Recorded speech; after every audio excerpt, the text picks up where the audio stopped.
and welcome to the studio at African Utility Week. I'm Rose Bundock, editor of Metering.com, and I'm joined now by Maboe Maphaka, energy trading and sales forecasting at Eskom, South Africa.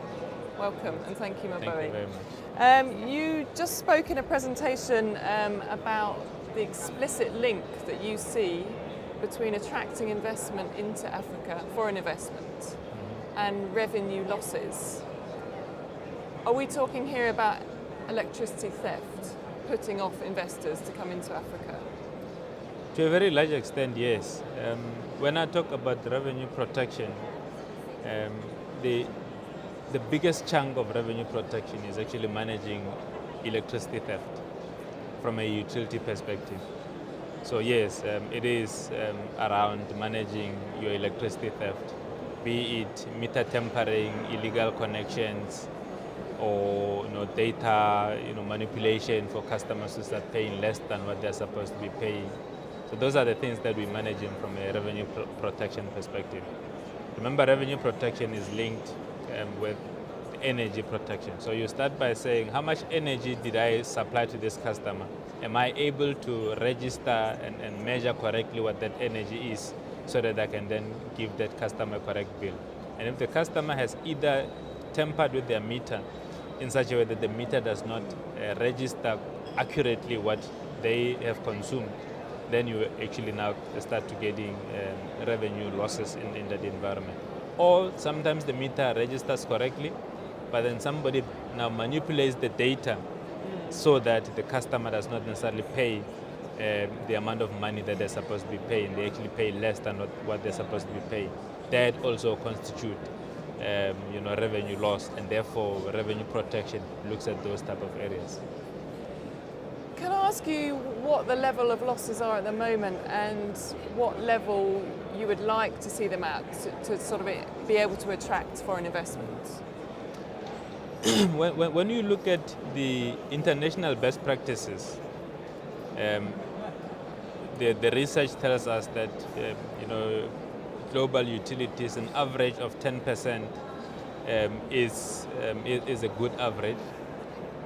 And when we looked at sub-Saharan Africa, we found that we are way above that 10%. We're talking about 23%. Fortunately for us in Eskom specifically, the number is still below 10%.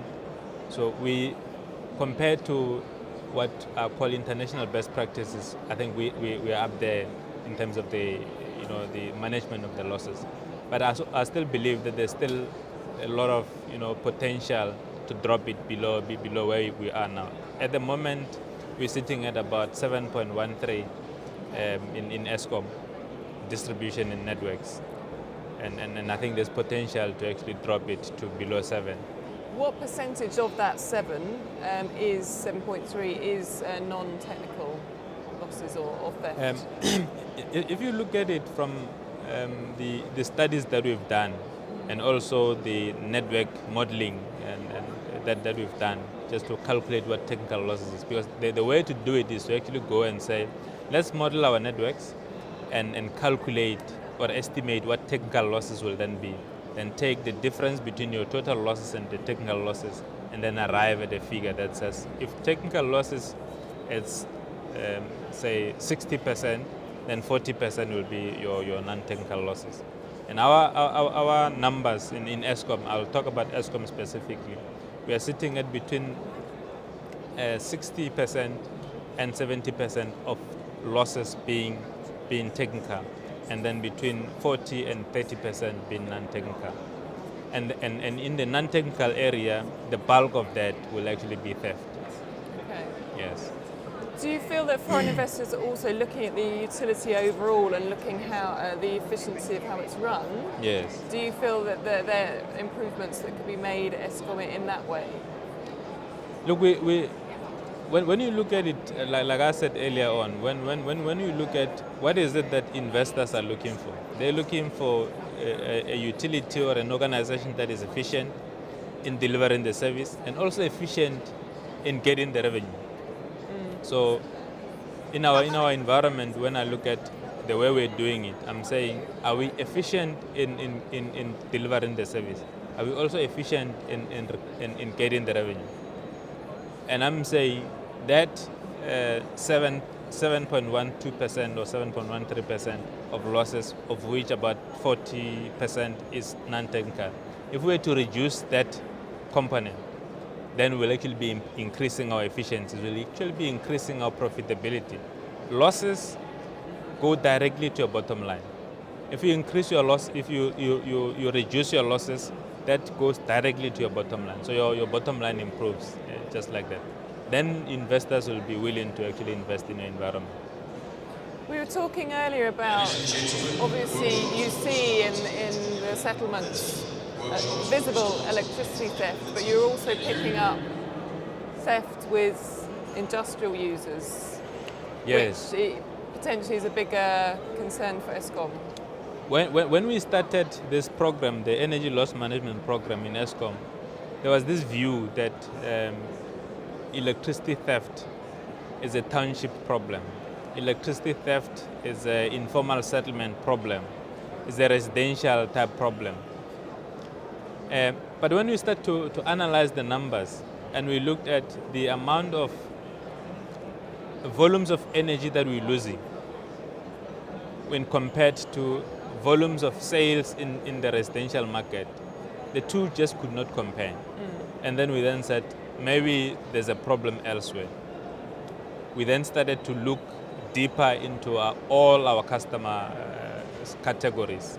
And unfortunately, we found that more than 60% of our losses in volumes, both in rent terms and in kilowatt hours terms, is actually sitting outside of the residential market. Okay. So is this influencing what kind of technology you're going to adopt? Will you look at smart metering to sort of tighten up on that particular segment of your customer base? Yeah, look, we're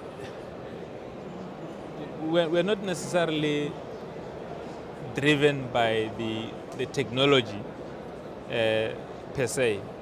We are saying, how do we utilize what we currently have to manage these areas?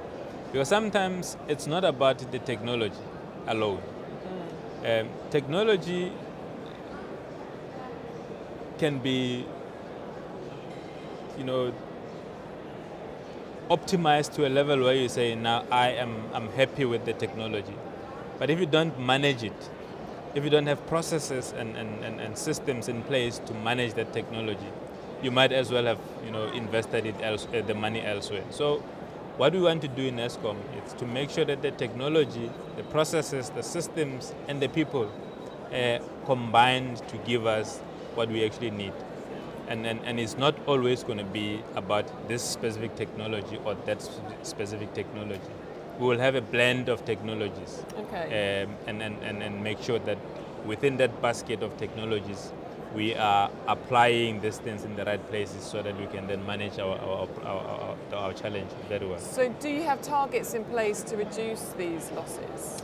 Yes, we have given ourselves a target of improving our losses by 10% on a yearly basis. On a yearly basis? Yes.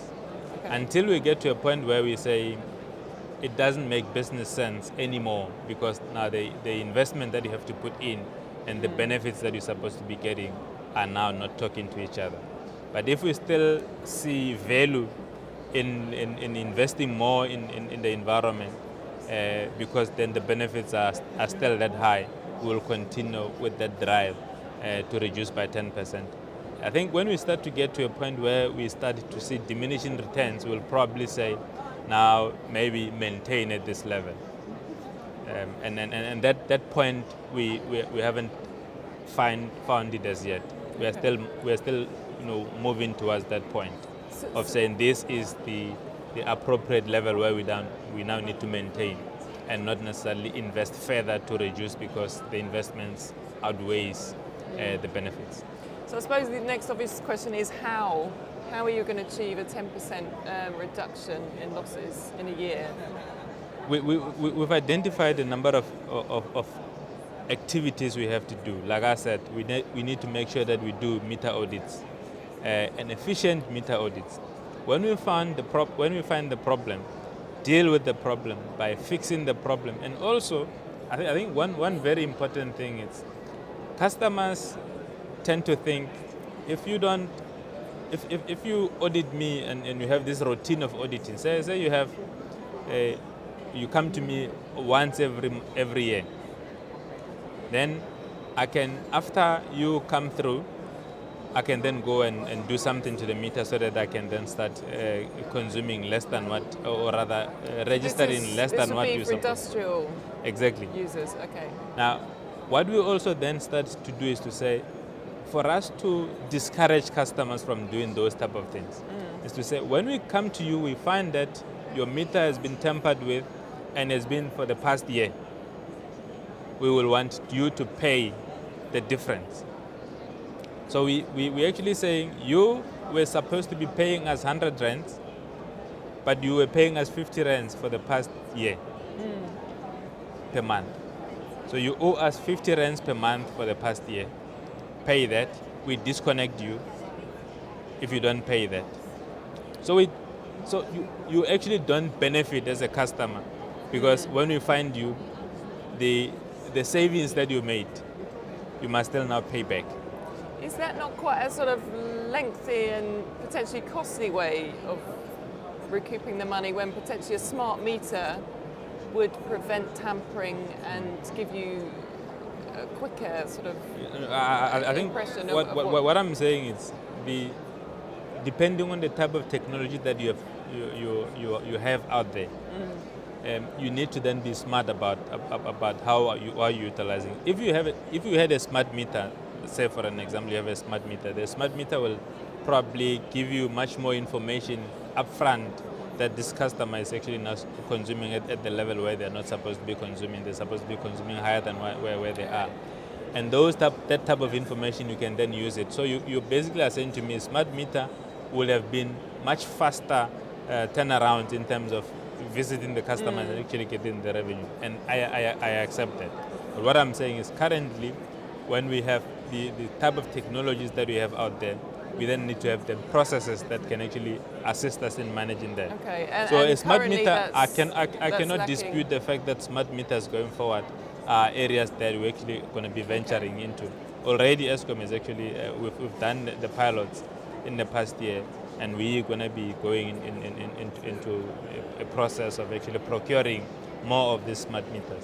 But at the moment, what I'm saying is the current technologies that we have, this is what we do to make sure that the customers don't take us for a ride. I've just got one more question. People have said obviously smart meters will reduce the need for meter readers and the volume of staff that you have. Do you foresee that being a problem for Eskom and kind of employment targets in South Africa? Not really. I mean, if you start to look at the areas where we potentially will deploy smart meters, because I don't think we'll deploy smart meters everywhere. There are areas where you'll be getting the greatest benefit. So that's where you'll start. And then as you start to bring in this type of technologies into the environment, you either will have to then go and upskill your people so that they can then manage the technology. Or now say through natural attrition, those who are in an environment where that environment become now redundant or obsolete because now you've actually introduced new technology, you then, if they're at the level where they are going on retirement, so you don't replace people there, you replace elsewhere. So now you say, I have now technology, instead of now employing a meter reader, I probably need to actually employ an analyst. Okay, yeah. So you potentially you end up actually bringing in much more sophisticated type of an employee than just the meter reader. Okay. So I think we need to look at it from that perspective, to say there will be areas where you now say that area is becoming obsolete from an operational perspective, but now new areas are emerging. And that's where you now have to now say, do I upskill these people who are there, or do I, get new people altogether? And when could we expect to see smart meters at Eskom? Look, like I said, we've already In the past year, we were running a pilot. We've now just finalized the pilot. We are busy looking at the results of that pilot, and the idea is we will be deploying smart meters across a number of our customer categories going forward. So I cannot be definitive in terms of when that will happen, but I think the idea is we are going to be going in that environment, in that direction, because the pilots that we've done are actually showing that there are potential good results in that environment. So we will definitely be going there. Thank you, Very Maboe. shortly, I'm sure you'll see maybe Eskom now starting to talk about procuring smart meters. Okay. Yes. Thank you, Maboe, for your time. It's wonderful. I'm Rose You're Bundock welcome. at African Utility Week. Thanks for watching.